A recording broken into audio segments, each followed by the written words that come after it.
प्रधानमंत्री नरेंद्र मोदी ने युवा पीढ़ी के सपनों को पूरा करने के लिए शिक्षकों और छात्रों के बीच सौहार्दपूर्ण संबंधों पर जोर दिया।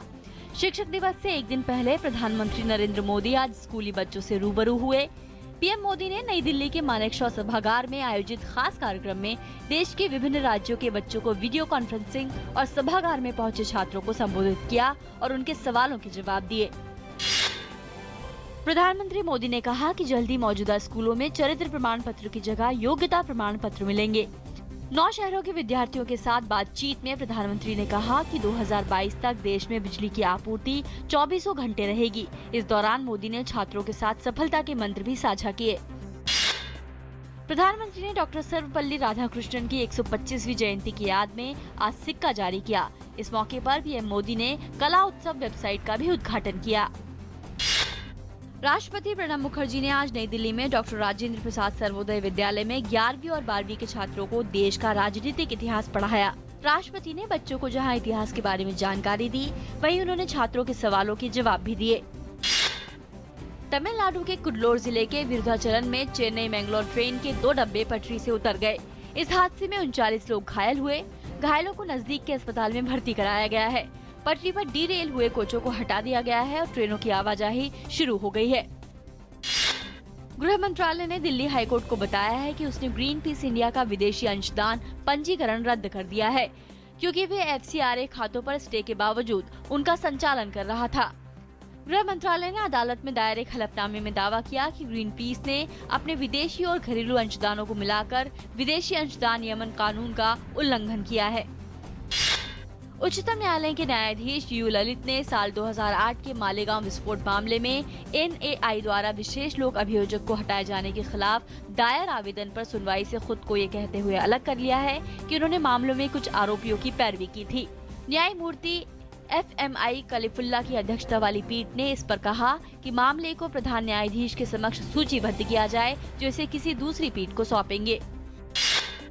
बिहार में महागठबंधन से समाजवादी पार्टी के अलग होने पर भाजपा ने प्रतिक्रिया देते हुए कहा है कि कोई भी पार्टी हारने वाले गठबंधन का हिस्सा नहीं बनना चाहती। भाजपा नेता राजीव प्रताप रूडी ने कहा कि ये सपा के लिए 5 सीट का मामला नहीं, बल्कि उन्हें हारने का डर है। उधर जनता दल यूनाइटेड के अध्यक्ष शरद यादव ने उम्मीद जताई है कि बिहार विधानसभा चुनाव के लिए सीटों के बंटवारे पर समाजवादी पार्टी के साथ मतभेद शीघ्र दूर कर लिए जाएंगे। वित्त मंत्रालय 2016 और 17 के बजट के लिए विभिन्न मंत्रालयों और सरकारी विभागों के साथ आज से विचार विमर्श शुरू करेगा। वित्त मंत्रालय ने तय समय से 2 महीने पहले यानी अगस्त मध्य में ही बजटीय प्रक्रिया शुरू कर दी है, जिससे अंशधारकों के साथ व्यापक विचार विमर्श किया जा सके। बजट पर विचार विमर्श की प्रक्रिया वाणिज्य, कपड़ा और विदेश मंत्रालयों के साथ शुरू होगी। विभिन्न सरकारी विभागों के साथ विचार विमर्श 28 सितम्बर को पूरा होगा। ONGC ने रूस की दूसरी सबसे बड़ी तेल परियोजना में रोजनेफ्ट से 15% हिस्सेदारी खरीदी है। ONGC ने वैंकोवर तेल परियोजना में ये 15% हिस्सेदारी $1.35 अरब में खरीदी है। इस 15% हिस्सेदारी से OVL को एक साल में करीब 35 लाख टन तेल मिलेगा। निवेशकों की मुनाफा वसूली से बाजार में तेज गिरावट दर्ज की गई। दिन के कारोबार के दौरान सेंसेक्स में 500 से ज्यादा अंकों की गिरावट दर्ज की गई है और ये करीब 25,200 पर कारोबार कर रहा है।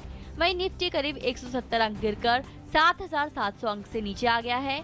अन्य एशियाई बाजारों में नरमी के रुख और अमेरिकी रोजगार आंकड़े जारी होने से पहले निवेशकों के सतर्कता बरतने से भी बाजार में बिकवाली दबाव को बल मिला है।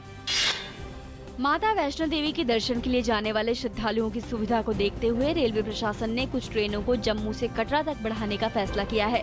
रेल मंत्री सुरेश प्रभु ने दिल्ली स्थित रेल भवन से वीडियो कॉन्फ्रेंसिंग के माध्यम से जम्मू-तवी चेन्नई सेंट्रल अंडमान एक्सप्रेस को हरी झंडी दिखाई। ये ट्रेन कटरा से जम्मू-तवी होते हुए चेन्नई तक जाएगी। रेल राज्य मंत्री मनोज सिन्हा भी इस मौके पर मौजूद थे। ग्रीस के पूर्व प्रधानमंत्री एलेक्सिस सिप्रास ने अपनी पहली चुनावी रैली के दौरान वहां के लोगों से उनकी पार्टी को वोट देने की अपील की है। उन्होंने कहा कि सरकार ने ग्रीस की आर्थिक मंदी के बारे में यूरोप के सोचने के तरीके को बदल दिया है। उन्होंने कहा कि बुरा दौर पीछे छूट चुका है। साउथहैम्पटन में खेले गए पहले 1 दिवसीय मैच में ऑस्ट्रेलिया ने इंग्लैंड को 59 रन से हरा दिया है। इस जीत के साथ ही ऑस्ट्रेलिया ने 5 मैचों की सीरीज में 1-0 की बढ़त हासिल कर ली।